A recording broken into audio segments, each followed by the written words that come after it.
आसियों की जुर्म दूदी शशम गिरियाने रसूल अल्लाह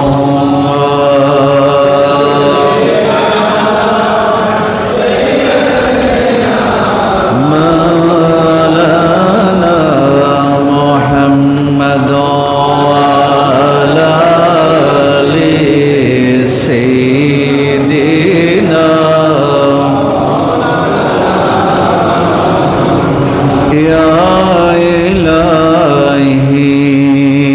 इश्क़ मौला मैं मुझे ऐसा बनाओ ताबद निकले न मेरे दिल से अरमान रसूल अल्लाह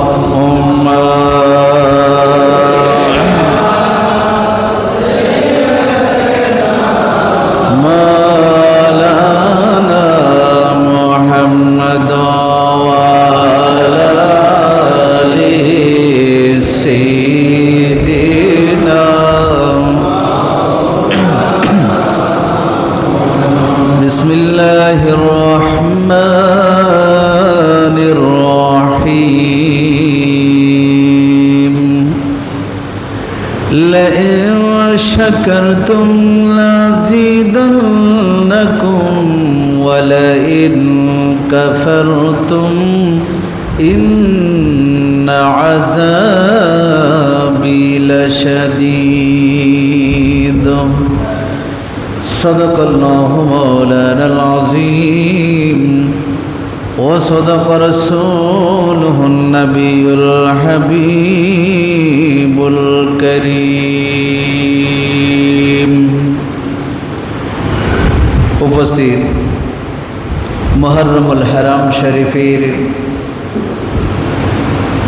अन्यतम तृतीय जुमार नामाज आदाय करबार उद्देश्ये आगत मुअज्जज़ मोहतराम हज़रात मुसल्लियान किराम मुरब्बियान आज़ाम जुबक भाइरा रहिमानी व रहिमकुमुल्लाह अस्सलामु अलैकुम व रहमतुल्लाहि व बरकातुहू। महान रब्बुल आलमीनेर पवित्र दरबारे शत कोटी शुक्रियार साजदा आदाय करछि जे महान रब्बुल आलमीन आहकामुल हाकिमीन दया करे मेहरबानी करे तार बायतुल्लाहर मध्य जुमार नामाज आदाय करार मानसे आसार तौफिक दान करेছেন। कृतज्ञता प्रकाश करे शुक्रिया आदाय करे सकले उच्च आवाजे बोली आलহামদুলিল্লাহ। বৈরী আবহাওয়া অতিবৃষ্টি বিভিন্ন জায়গায় জলাবদ্ধতা সব কিছু আমাদের অনুকূলে না থাকলেও আমরা যে আল্লাহর দরবারে সাজদা দেওয়ার জন্য আল্লাহর কুদরতি কদমে সাজদা দেওয়ার জন্য তার মসজিদে আসতে পেরেছি, আল্লাহ তৌফিক দান করেছেন। এই জন্য আবারও শুকরিয়া আদায় করে আবার বলি আলহামদুলিল্লাহ। আজকে জুমায় আমি যে আয়াতখানা তেলাওয়াত করেছি এটা প্রায় মানুষের মুখস্থ, এমনকি এটা আমাদের জাতীয় সংসদও এটা আবৃত্তি হয়। এই বিষয় নিয়ে আমি আজকে শুকরিয়া কৃতজ্ঞতার বিষয় নিয়ে কিছু কথা আপনাদের সামনে বলবো, আপনাদের সাথে শেয়ার করব, যাতে আমরা আমাদের জীবনে আমল করতে পারি, আমাদের জীবনে যেন বাস্তবায়ন করতে পারি। আল্লাহ আমাদের তৌফিক দান করুন, সকলে বলি আমিন। শুরুতেই বনি ইসরাইলের একটি ঘটনা আল্লাহ তাআলা কোরআনুল কারীমের মধ্যে উল্লেখ করেছেন। মূসা আলাইহিস সালাম বনি ইসরাইলের নবী ছিলেন।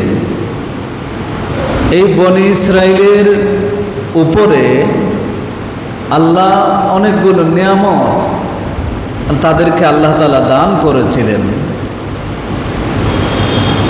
বড় নিয়ামত ছিল ফেরৌন তাদেরকে দাসদাসীর মতো ব্যবহার করত।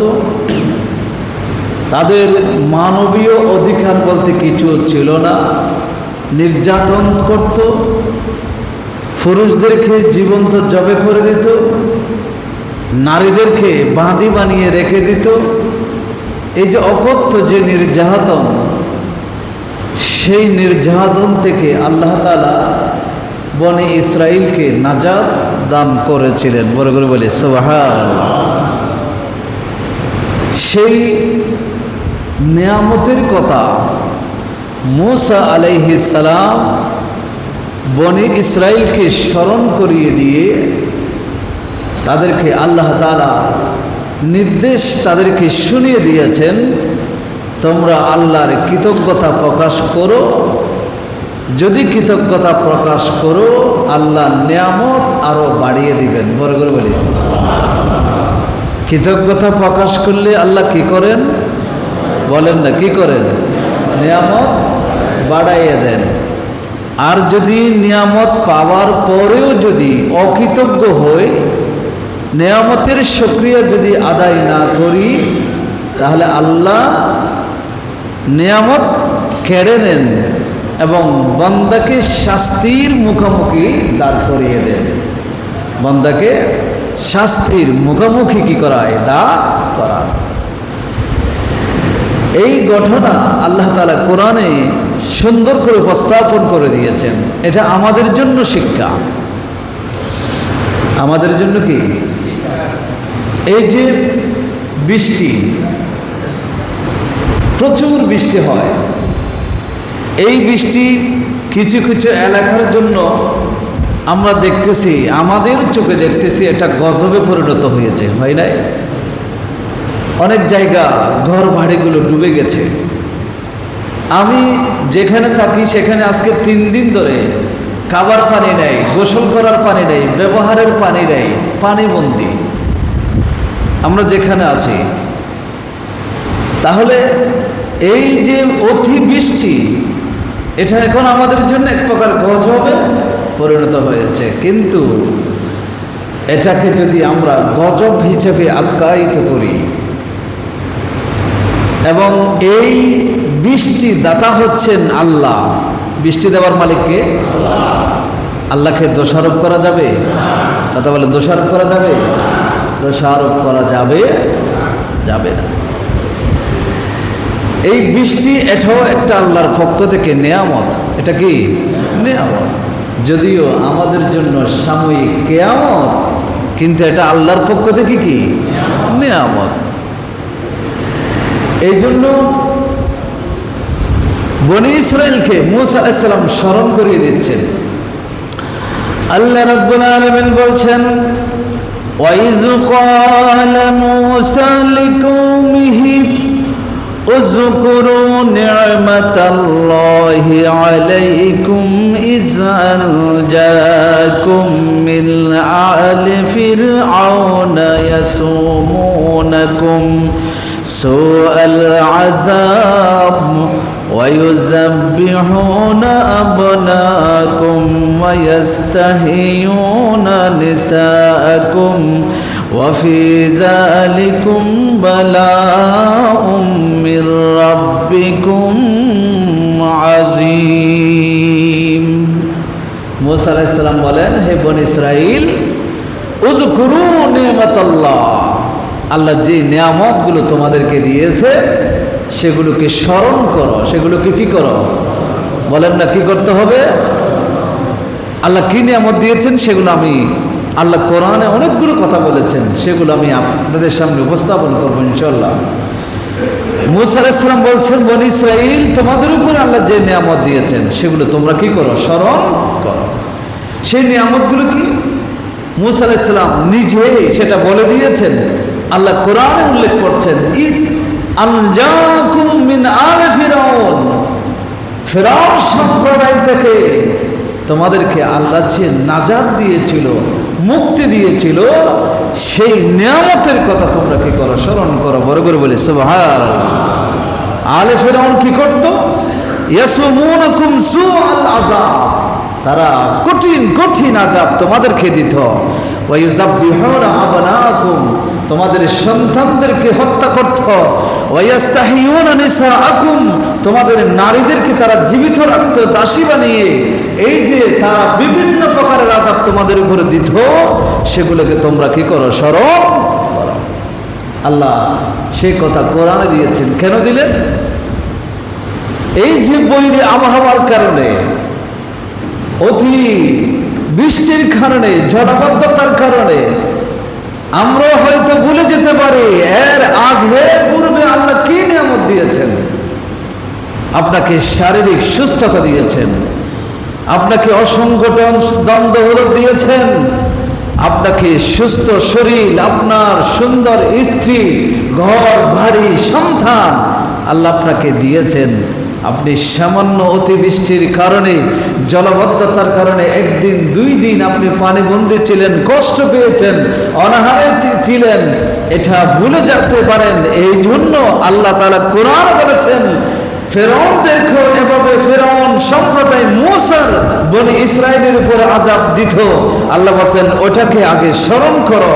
ওটাকে যখন স্মরণ করবা, তখন তোমার শারীরিক সুস্থতা, তোমার যত নিয়ামত তোমার উপর আছে, সেগুলোকে তোমার কথা মনে পড়বে। তখন এই সামান্য বিপদ, এটা তোমার কাছে কিছুই থাকবে না, এটা কিছুই নয় তোমার জন্য। এটা বোঝানোর জন্য আল্লাহ আয়াত কোরআনে দিয়েছেন। আল্লাহ পাক রব্বুল আলামিন এরপরে বলছেন, ওয়াইজ তাআজ্জানা রাব্বুকুম, তোমাদের রব স্পষ্ট এলান দিয়েছেন, ঘোষণা দিয়েছেন, লাইন শাকারতুম, তোমরা যদি নিয়ামত পাওয়ার পরে শুকরিয়া আদায় করো, নিয়ামত পেয়ে আমি আল্লাহর শুকরিয়া আদায় করো, লাযিদান্নাকুম, আমি তো আমাদের নিয়ামত আরো বাড়িয়ে দেব। ওয়ালাইন কাফারতুম, তোমরা যদি অস্বীকার করো, আমার নিয়ামতের কথা মনে না রেখো, নিয়ামতের কথা স্মরণ না রেখো, আল্লাহ বলতেছেন ইন্না আযাবি লাশাদীদ, মনে রেখো আমার শাস্তি বড় কঠিন, শাস্তি বড় কঠিন। আল্লাহর শুকর কিভাবে আদায় করতে হবে, এই জায়গার মধ্যে কোনো প্রশ্ন। কিছুক্ষণ আগে আমরা সহি সালামতে মসজিদে আসতে পেরেছি, আল্লাহ তৌফিক দিয়েছেন, এই জন্য আলহামদুলিল্লাহ বলে শুকরিয়া আদায় করেছি। আল্লাহর প্রশংসা করে শুকরিয়া আদায় করেছি। কিন্তু শুকরিয়া আদায় কিভাবে করব? আল্লাহ পাক রব্বুল আলামিন কোরআনে সেটা বলে দিয়েছেন, আমালু আলা দাউদা শুকরা, দাউদ আলাইহিস সালামের বংশধর নেক কাজ করার মাধ্যমে, ভালো কাজ করার মাধ্যমে, আল্লাহর ইতাআত করার মাধ্যমে, রাসূলের ইতাআত করার মাধ্যমে যেভাবে শুকরিয়া আদায় করত, তোমরা অনুরূপভাবে আমি আল্লাহর শুকরিয়া আদায় করো। বড় করে সুবহানাল্লাহ। আল্লাহর নবীরা আল্লাহর আনুগত্য করার মাধ্যমে, আল্লাহর নির্দেশ মানার মাধ্যমে, আল্লাহর কথা শোনার মাধ্যমে, আল্লাহর নবীদের কথা শোনার মাধ্যমে, অনুসরণ করার মাধ্যমে, আল্লাহ এবং রসুলকে মহব্বত করার মাধ্যমে যেভাবে নবীরা যুগে যুগে শুকরিয়া আদায় করেছে, তাদের মাধ্যমে আল্লাহ বলতেছেন, বান্দারা নিয়ামত পাওয়ার পরে বসে থাকবে না, নিয়ামত পাওয়ার পরে সাথে সাথে আমি আল্লাহর আলহামদুলিল্লাহ বলে শুকরিয়া তো আদায় করবে, সাথে সাথে আমি আল্লাহর ইতাআতের মাধ্যমে, আমার দ্বীনের কানুনের অনুসরণ করার মাধ্যমে আমি আল্লাহর শুকরিয়া আদায় করবি। বড় করে বলে সুবহানাল্লাহ। এখন শুধু নিয়ামত পাইলাম, অনেক বেনামাজি আছে, নামাজ পড়ে না, কিন্তু অনেক সময় সে যখন জবানে দেখা যায়, অনেক সময় সে বলে নিয়ামত পাইলে আলহামদুলিল্লাহ, এই শুকরিয়াটুকু কি করে আদায় করে। শুধু এতটুকুতে সীমাবদ্ধ। আলহামদুলিল্লাহ বলে শুকরিয়া করা এটা তো মোস্তাহাব আমল, কিন্তু আসল শুকরিয়া হয় নামাজের মাধ্যমে। কিসের মাধ্যমে? নামাজ। আপনি নিয়ামত পেয়েছেন, শারীরিক সুস্থতা পেয়েছেন, এটার চেয়ে বড় নিয়ামত পৃথিবীতে কিছু নেই। আপনার শরীর সুস্থ, কোনো রোগ নেই, এটার চেয়ে বড় নিয়ামত পৃথিবীতে কিছু নেই। ওটার জন্য আপনি শুকরিয়া আদায় করবেন শুধু আলহামদুলিল্লাহ বলে, এটা নয়। ওটার শুকরিয়া হচ্ছে আপনি মসজিদে চলে আসেন, আল্লাহর কাছে আল্লাহর কুদরতি কদমে সাজদায় পড়ে যান, আল্লাহর কাছে আল্লাহর ইবাদত বন্দেগী করেন, রোজা রাখেন, ইবাদত বন্দেগী করেন, দান সদকা করেন। এগুলার মাধ্যমে আপনি যখন আল্লাহর ইতাআত করবেন তখন এটা আল্লাহর শুকরিয়া হয়ে যাবে, এটা আল্লাহর কৃতজ্ঞতা হয়ে যাবে। বড় করে বলে সুবহানাল্লাহ। কৃতজ্ঞতা বুঝতে পেরেছেন আপনারা? কৃতজ্ঞতা মানে শুধু আলহামদুলিল্লাহ বলো বলে মুখে বলা, এটার নাম কৃতজ্ঞতা। মুখে তো হাজারো মানুষ বলে, অনেক হিন্দুরও বলে আল্লাহ বাঁচাইছে, এটাও তো এক প্রকার কৃতজ্ঞতা। রক্ষা করছে, উপরে আল্লাহ রক্ষা করছে, এটা বলে সৃষ্টিকর্তা রক্ষা করছে, এদের ভাষায় বলছে। এ কথা তো বিধর্মীরাও বলে, কিন্তু এটার নাম কৃতজ্ঞতা নয়। কৃতজ্ঞতা হলো আল্লাহ এবং রসুল যে বিধান দিয়েছেন সেই বিধান অনুযায়ী নিজেকে সমর্পণ করে দেওয়া। ইসলাম শব্দের অর্থ হচ্ছে আত্মসমর্পণ করা। মুসলমান, মুসলিম মানে আত্মসমর্পণকারী। তা আপনি মুসলিম, অ্যাজ এ মুসলিম হিসেবে আপনি একজন আল্লাহর সামনে মাথা নতকারী, আত্মসমর্পণকারী হিসেবে যখন আপনি নত হয়ে যাবেন তখন উঠাই আল্লাহর দরবারে কি হয়ে যাবে? কৃতজ্ঞতা প্রকাশ হয়ে যাবে। আল্লাহ সকলকে বোঝার তৌফিক দান করে, সকল বলে আমিন। এখন আল্লাহ পরের অংশে বলেছেন, তো প্রথম অংশে বলেছেন তোমরা কৃতজ্ঞতা প্রকাশ করো, আমি নিয়ামত কি করে দিব? বাড়িয়ে। বলেন না, নিয়ামত বাড়িয়ে দিব। এটা বিশ্বাস আছে তো? আল্লাহর কোরআন না এটা? এটা কি কোরআন? এটা কোরআনের কথা, দুনিয়ার কোন মানুষের বানানো কথা নয়, এটা আল্লাহর কোরআনের কথা, স্পষ্ট কথা। শুকরিয়া করো, আমি কি করে দিব? বাড়াই দিব। আর পরের অংশে আল্লাহ বলতেছেন যে ওয়ালা ইন কাফারতুম, তবে মনে রেখো তোমাকে দুনিয়াতে যে আমি পাঠিয়েছি এটাও একটা নিয়ামত। তোমাকে নিঃশ্বাস নেওয়ার সুযোগ দিচ্ছি, এটাও নিয়ামত। শারীরিক সুস্থতা দিয়েছি, সেটা নিয়ামত। এই নিয়ামতের কদর করে যদি তুমি শুকরিয়া আদায় না করো তাহলে মনে রেখো ইন্না আযাবি লাশাদীদ, আমার শাস্তি কিন্তু বড় কঠিন, শাস্তি কিন্তু বড় কঠিন। এই শাস্তি থেকে বাঁচার কোনো মাধ্যম নেই, কোনো সাহায্যকারী নেই, কোনো সুপারিশকারী নেই। কারণ যারা আল্লাহর অবাধ্য হয়, অবাধ্য বান্দাদের জন্য কোনো সুপারিশকারী নেই। কিন্তু বাধ্য ছিল, আল্লাহর আনুগত্যশীল ছিল, কিন্তু ছোটখাটো গুনাহ হয়েছে যেগুলোর জন্য সে নাজাত পাচ্ছে না, ওই ক্ষেত্রে আপনি সুপারিশকারী পাবেন, আপনার জন্য শাফাআতকারী আল্লাহ তৈরি করে দেবেন। বড় করে বলে সুবহানাল্লাহ। এই জন্য নিয়ামত যখন আছে সেটার কি করতে হবে? শুকরিয়া আদায়। কথা বলে না, শুকরিয়া কি করতে হবে? যদি শুকরিয়া আদায় না করি আল্লাহ তাআলা সেটাও বলে দিয়েছেন, বলে তোমরা যে শুকরিয়া আদায় করবা এটা কি আমার জন্য না তোমাদের জন্য? আল্লাহ রাব্বুল আলামিন বলছেন, মূসা বললেন, বনি ইসরাইলকে বলে দিলেন, ওয়াকালা মূসা বললেন ইন তাকফুরু আনতুম ওয়া মান ফিল আরদি জামিআ, এই বনি ইসরাইল তোমরা যদি আল্লাহকে অস্বীকার করো, নিয়ামতের অস্বীকার করো, আল্লাহর নিয়ামতের শুকরিয়া যদি আদায় না করো, আল্লাহর আনুগত্য না করো, রাসূলের আনুগত্য না করো, তোমরা নয় শুধু পৃথিবীতে যারা আছে সবাই মিলে এক জায়গায় হয়েও যদি আল্লাহর আনুগত্য না করে শুকরিয়া আদায় না করে, আলফা ইন্নাল্লাহা লাগানিয়ুম হামিদ, মনে রেখো আল্লাহ তাআলা হচ্ছেন মুকাফেক্ষী, তোমাদের শুকরিয়ার মুহতাজ নয়। আল্লাহ আমাদের শুকরিয়ার কি নয়? মুহতাজ। লাগানিয়ুন অমুখাপেক্ষী, গনি গরিবের ধনী, এখানে গনিউন মানে অমুখাপেক্ষী। আল্লাহ আমাদের শুকরিয়ার কি নয়? মুহতাজ নয়, মুখাপেক্ষী নয়। আমরা সব কিছুর মুহতাজ, আমরা অন্যের মুহতাজ, মুখাপেক্ষী হই, কিন্তু আল্লাহ কারো মুখাপেক্ষী নয়। আল্লাহ বলতেছেন তোমরা নয় শুধু, পুরা সৃষ্টি জগতের সমস্ত সৃষ্টি আর যদি আল্লাহর কৃতজ্ঞতা প্রকাশ নাও করে, বলে আল্লাহ তোমাদের কৃতজ্ঞতার মোকাবেক্ষী হামিদুন, তিনি প্রশংসিত, তিনি তখনও প্রশংসিত, এখনো আছে, কিয়ামত পর্যন্ত থাকবে, হাসরের ময়দানও তিনি প্রশংসিত। সেই প্রশংসিত করেছেন কে জানেন? আমার রাসূল প্রিয় হাবিব সাল্লাল্লাহু আলাইহি ওয়াসাল্লামকে যখন সৃষ্টি করেছিলেন, তখন আল্লাহর হাবিব সাল্লাল্লাহু আলাইহি ওয়াসাল্লাম সর্বপ্রথম সিজদায় পড়ে আরশের নিচে আমার আল্লাহকে সিজদা দিয়েছিলেন। সেই সিজদাতে তাসবিহ পাঠ করেছিলেন, আলহামদুলিল্লাহ, এই প্রশংসা বাক্য পড়েছিলেন। তখন আল্লাহ বলেছিলেন, দুনিয়াতে কেউ যদি শুকরিয়া না করে, আমার প্রশংসা না করে, প্রয়োজন হবে না।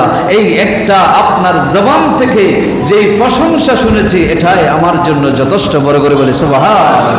এই জন্য সাম্মাইতুকা মুহাম্মাদা, আল্লাহ বলেছিলেন, হাবিব আপনি যেহেতু সর্বপ্রথম আমার প্রশংসা করেছেন, এই জন্য আপনাকে নাম দিয়েছি মুহাম্মদ। আপনাকে নাম দিয়েছি কি? মুহাম্মদ, প্রশংসিত। সুতরাং আল্লাহ সবসময় প্রশংসিত আছেন। আল্লাহ মানুষের বান্দার জিকিরের, ইবাদতের, শুকরিয়ার, আনুগত্যের, প্রশংসা এগুলার মোকাপেক্ষী নয়। এগুলো আমরা যদি করি, আল্লাহ বলেছেন আমি বাড়াই দেব। এই জন্য আমাদের দরকার নিয়ামত বাড়ানোর জন্য, শারীরিক সুস্থতা ধরে রাখার জন্য, আমাদের রোগ ব্যাধি থেকে নিজেকে মুক্ত রাখার জন্য, বিপদ আপদ থেকে, মুসিবত থেকে নিজেকে মুক্ত রাখার জন্য আমাদের দরকার, যখন সুস্থ থাকি, বিপদ মুক্ত থাকি, মুসিবত মুক্ত থাকি, ধন দৌলতে ভরপুর থাকি, তখন কি করা? আল্লাহর শুকরিয়া আদায়। মনে রাখবেন, একটা কথা আছে, 11 আওয়ারে এসে আপনি যখন তওবা করবেন, তওবা কবুল। 11 আওয়ার বুঝেন তো? সাকরাতের সময়। কখন সময়? সাকরাতের সময়। সূর্য যেদিন পশ্চিম দিক থেকে উদিত হয়, তার আগ পর্যন্ত বান্দা যদি হোসে জ্ঞানে তওবা করে, তাহলে তওবা কি হবে? কবুল হবে। সূর্য পশ্চিম দিকে ওঠা শুরু হলো, তখন যদি কোনো বান্দা যদি তওবা করে ঈমান আনে যে আল্লাহ তোমাকে মানলাম এ কথা বলে, তার ঈমান কখনো গ্রহণযোগ্য, কথা বলেন না, গ্রহণযোগ্য নয়। তার তওবা আল্লাহর দরবারে কবুল নয়। যখন মানুষ সাকরাতের বিছানায় পড়ে যায়, যখন আজরাইলকে দেখতে পাই, যখন মালাকুল মউত তার সৈন্যবাহিনী নিয়ে যখন তার কাছে আসছে, সেটা যখন সে দেখতে পায়, যখন হাত পা নড়াচড়া করতে পারে না, মুমূর্ষ অবস্থায় যে জান চলে যাচ্ছে, এই অবস্থায় যখন মানুষ পড়ে, তখন আপনি যখন, এটাকে বলা হয় 11 আওয়ার, এই সময় যখন আপনি তওবা করবেন, আনুগত্য করার নিয়ত করবেন, ওই আনুগত্য আল্লাহর দরবারে কি হবে না? কবুল। এখন আমরা সুস্থ আছি, এখন আমরা মস্তিষ্ক ঠিক আছে, এই মুহূর্তে যখন আপনি ইবাদতের জন্য আল্লাহর আনুগত্য করবেন, রাসূলের আনুগত্য করবেন, আল্লাহর রাসূলকে মেনে নেবেন, এই মুহূর্তে যত পাহাড়ের সমপরিমাণ গুনাহ হবে কেন, আটলান্টিক মহাসাগরের যত ফানা আছে, পানি আছে, তার চাইতে বেশি যদি গুনাহ হয়ে যায়, আপনি হোশে জ্ঞানে এই মুহূর্তে আসেন, সিজদায় পড়ে আল্লাহর কাছে কান্নাকাটি করেন। আল্লাহ বলতেছেন, এই সমপরিমাণ সমুদ্রের পানির সমপরিমাণ এটা গুনাহ তোমার জন্য বড়, কিন্তু আমি আল্লাহর জন্য সেটা কি নয়, বড়। আমি আল্লাহ মুহূর্তের মধ্যে চাইলে সেটা কি করতে পারে? ক্ষমা করতে পারে। আল্লাহ আমাদেরকে তৌফিক দান করুন, সকলে বলি আমিন। এই জন্য আল্লাহ বান্দাকে 2 ভাগে বিভক্ত করেছেন। কয় ভাগে বিভক্ত করেছেন? 2 ভাগে বিভক্ত করেছেন। এক বান্দাকে বলা হয়েছে শুকর গুজার বান্দা, শুকুরুন। আরেক বান্দাকে বলা হয়েছে কুফুরুন। এক ধরনের বান্দা আছে যারা শুকর গুজার, এক কথায় যারা আনুগত্যশীল, তাদেরকে শুকর গুজার বান্দা বলা হয়। আর যারা আনুগত্যশীল নয়, ইবাদতকারী নয়, বেনামাজি, আল্লাহর নিয়ামতের শুকরিয়া আদায় করে না, তাদেরকে কুফুর, অকৃতজ্ঞ বান্দা হিসেবে কি করা হয়েছে? আখ্যায়িত করা হয়েছে। আল্লাহ রাব্বুল আলামিন, এটা আমার ব্যাখ্যা না, এটা কোরআনে আল্লাহ দিয়েছেন। আল্লাহ রাব্বুল আলামিন বলছেন, ইন্না হাদাইনাহুস সাবিলা ইম্মা শাকিরাও ওয়া ইম্মা কাফুরা। বলে আমি মানুষদেরকে রাস্তা দেখিয়েছি, আমি তাদেরকে পথ দেখিয়ে দিয়েছি, কিন্তু দেখিয়ে দেওয়ার পরেও তাদের মধ্যে কিছু মানুষ তারা শাকের কৃতজ্ঞ, আর কিছু মানুষ আছে ইম্মা কাফুরা, আর কিছু অংশ তারা অকৃতজ্ঞ। তারা কি অকৃতজ্ঞ? তাহলে আল্লাহ কোরআন বলছেন আমি তাদেরকে রাস্তা দেখিয়েছি। এই রাস্তা বলতে আলমে আরওয়াহের আগে আদম মানে যেখানে আমাদের কোনো অস্তিত্ব ছিল না, আলেমে আরওয়াহের মধ্যে আমাদের রূহের অস্তিত্ব এসেছে, কিন্তু তার আগে আমাদের কোনো অস্তিত্ব ছিল না। আল্লাহর পরিকল্পনায় ছিল সেই জায়গা থেকে আমাদেরকে আলেমে আরওয়াহের মধ্যে আল্লাহ অস্তিত্ব দিয়েছেন। সেই আলেমে আরওয়াহ থেকে পৃথিবীর শুরু থেকে শেষ পর্যন্ত কে কোন সময়ে মায়ের গর্ভ বাবার পৃষ্ঠ হয়ে মায়ের গর্ভ হয়ে দুনিয়াতে যাবে সেটার সিস্টেম আল্লাহ তৈরি করে দিয়েছেন। সেই মাধ্যমে আল্লাহ যে দুনিয়াতে পাঠিয়েছেন এটা হচ্ছে হাদাইনাহু সাবিল, আমি তাকে রাস্তা দেখিয়ে দিয়েছি, তার জন্য রাস্তা তৈরি করে দিয়েছি। সে দুনিয়াতে কি খাবে, কতদিন বাঁচবে, সে নেককার হবে পরহেজগার হবে, সে কি করবে, এই যে রাস্তা আমি তার জন্য তৈরি করে দিয়েছি। কিন্তু দুনিয়াতে যাওয়ার পর সেই বন্দাদের মধ্যে এক শ্রেণীর মানুষ শাকের হয়ে যায়, আরেক শ্রেণীর মানুষ কফুর হয়ে যায়, অকৃতজ্ঞ হয়ে যায়। সুতরাং আমরা কোন পক্ষের হতে চাই বলেন তো? বলেন না, আমরা শাকের হব না কাফের হব? কথা বলেন না, কোন পক্ষের হব? শাকের শাকুর বান্দা হতে চায়। যদি সেটা হতে চায় তাহলে আল্লাহর আনুগত্য করতে হবে। শুধু নামাজ পড়ার মাধ্যমে আল্লাহর আনুগত্য হয় না, আলহামদুলিল্লাহ বলার মাধ্যমে আনুগত্য হয় না, হালাল হারাম সেগুলো বাছাই করে চলতে হবে, এটার মাধ্যমে আনুগত্য হয়। বউ বেটি স্ত্রী যারা আছে তাদেরকে পর্দার মধ্যে রাখতে হবে, এটার মাধ্যমে আনুগত্য হয়। মা বাবার সেবা করতে হবে, এটার মাধ্যমে আনুগত্য হয়। ভাই বোন তাদের হক দিতে হবে, এটার মাধ্যমে আনুগত্য হয়। প্রতিবেশীর হক আদায় করতে হবে, এটার মাধ্যমে আনুগত্য হয়, শুকরকারী বান্দা হয়। এগুলা বাদ দিয়ে কোনো শুকরকারী বান্দা হতে পারে? মনে রাখবেন, আপনি রাস্তার পাশে গড় করেছেন, গড় করার সময় রাস্তার পাশের জায়গাগুলো হাস জমিন, সরকারি জায়গা, আপনাকে বাধা দেওয়ার কেউ ছিল না, টাকা ছিল, পাওয়ার ছিল। আপনি সেই জায়গাটা দখল করে আপনার জায়গার সাথে যুক্ত করে আপনি বড় করে আলিশান বিল্ডিং করলেন। কিন্তু এই জায়গাটা যদি খালি থাকতো, সরকার হয়তো একটা নালা তৈরি করতে পারতো, পানি নিষ্কাশনের ব্যবস্থা থাকতো, কিন্তু আপনার পাওয়ারের কারণে সরকার সেটা করতে পারে নাই, জনগণ সেটা করতে পারে নাই। তাহলে জনগণের হক থেকে আপনি জনগণকে বঞ্চিত করেছেন, আপনি জনগণের হক নষ্ট করেছেন। যদি আপনার এই একটা কাজের কারণে যদি শহরের জলাবদ্ধতা সৃষ্টি হয়, পানি নিষ্কাশনের ব্যবস্থা যদি বাধাগ্রস্ত হয়, তাহলে আপনি যারা কষ্ট পেয়েছে সমুদয় কষ্টের ভাগ আপনার উপর যাবে। আপনাকে এটার জবাব কিয়ামতের ময়দানে দিতে হবে, কেন আপনি সেটা দখল করেছেন। মনে রাখবেন, বনি আদম আমাদের লোভ আছে, এটা শুধু হুজুরদের নাই সেটা নয়, সকলের আছে। এটা আল্লাহর হাবিব সাল্লাল্লাহু আলাইহি ওয়াসাল্লাম বলে দিয়েছেন।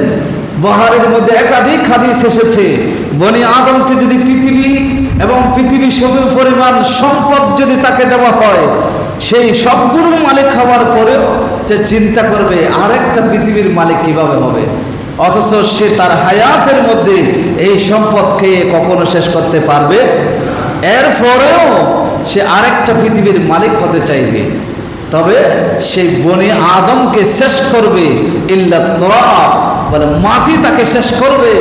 যখন দুইটা চোখ বন্ধ হয়ে যাবে, নিঃশ্বাস বন্ধ হয়ে যাবে, যখন 3.5 হাত মাটির নিচে যখন দাফন করা হবে, তখন সর্বপ্রথম যেই পেটে আহার দেওয়ার জন্য আপনি হালাল হারাম বাছাই করেন নাই, সর্বপ্রথম সেই মাটি সেই পেটটাকে খেয়ে সেখানে বাস্ট হয়ে যাবে। সর্বপ্রথম সেই পেটটা সেখানে কি হবে? নষ্ট। এই জন্য বলেছেন রাসূল সাল্লাল্লাহু আলাইহি ওয়াসাল্লাম, বনি আদমের মধ্যে এই লোভ আছে, কিন্তু সেই লোভের কারণে আপনি জনগণের ক্ষতি করবেন, আপনি জনগণের হক নষ্ট করবেন, প্রতিবেশীর হক নষ্ট করবেন।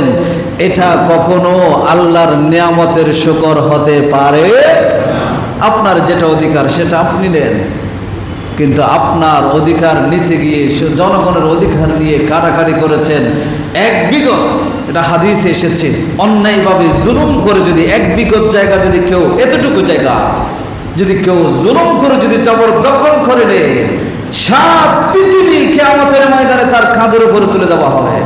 শুধু এই পৃথিবী না, এরকম 7টা পৃথিবী তার কাঁধের উপর কি করে দেওয়া হবে, তুলে দেওয়া। আপনি চিন্তা করে দেখছেন, নিয়ামতের শুকর এমনি হয় না। আল্লাহর নিয়ামতের শুকর এগুলো দখল করে, জনগণের হক নষ্ট করে, প্রতিবেশীর হক নষ্ট করে, ভাই বোনের হক নষ্ট করে, মা বাবার হক নষ্ট করে, স্ত্রীর হক নষ্ট করে, সন্তানের হক নষ্ট করে, সারাদিন মসজিদে কপাল গসতে গসতে কালো করে ফেললো, সেটা শুকরিয়া কখনো আদায় হয় না। সবকিছু ঠিক রেখে ইসলাম যে বিধান দিয়েছেন পুরোটা মেনে নেওয়া। ইসলাম শব্দের অর্থ আমি আগেই বলেছি, আত্মসমর্পণ করা। সবকিছুর কাছে আত্মসমর্পণ করতে হবে। এক অংশ মানবেন, এক অংশ মানবো না, এটা হতে পারে। আল্লাহ আমাদের বোঝার তৌফিক দান করে, সকলে বলি আমিন। আল্লাহ রাব্বুল আলামিন বলছেন, ইন তাকফুরু ফাইন্নাল্লাহা গানিয়্যুন আনকুম ولا يرضى لعباده الكفر وإن تشكروا يرضاه لكم।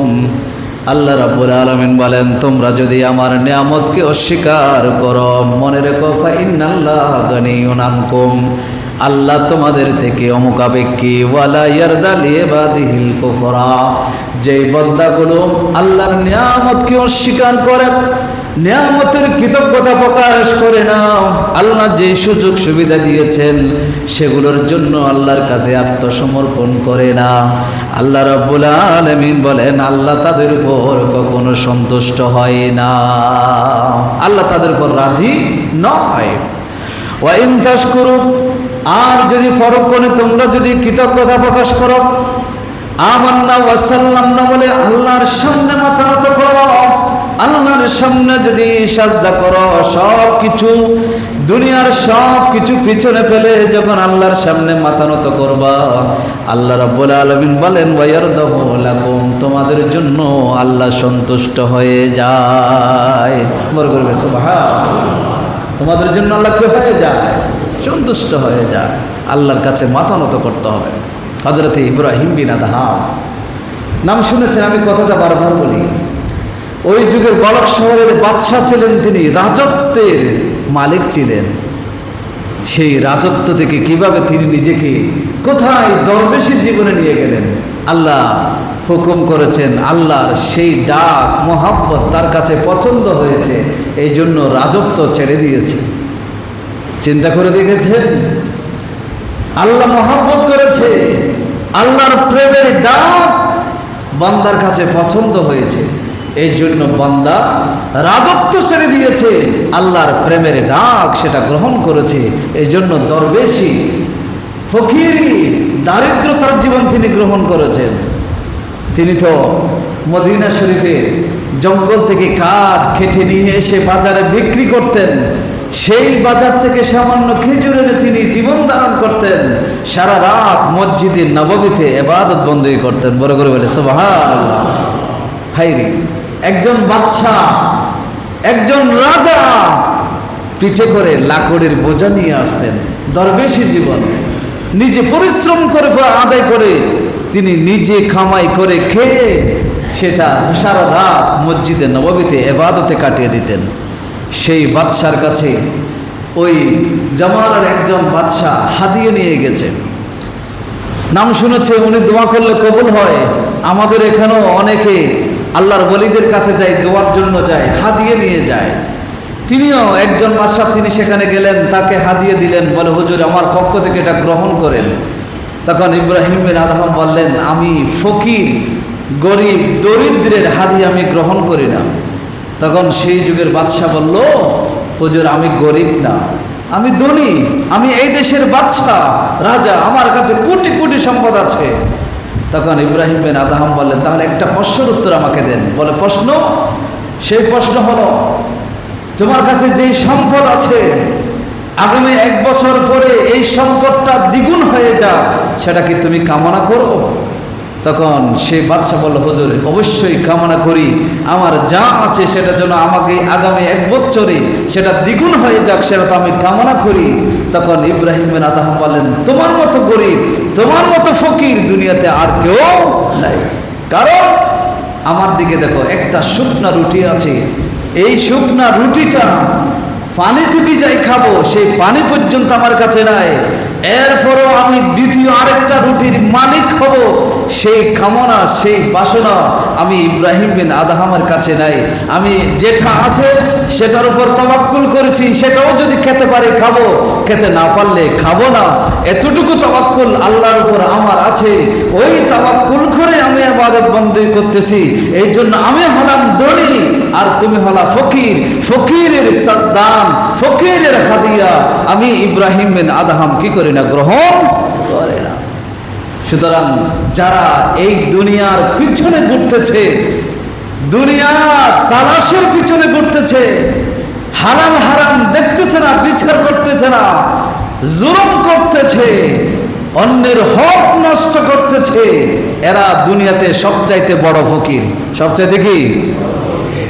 আপনাদের কি কষ্ট হচ্ছে?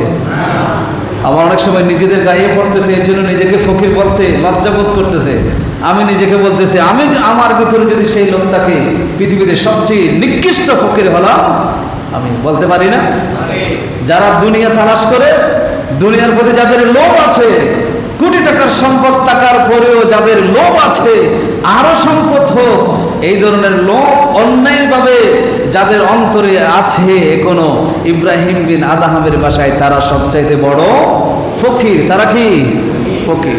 আল্লাহ আমাদেরকে এই আচরণ থেকে, এই আখলাক থেকে আমাদেরকে হেফাজত করুন। সকলে পড়ে আমিন।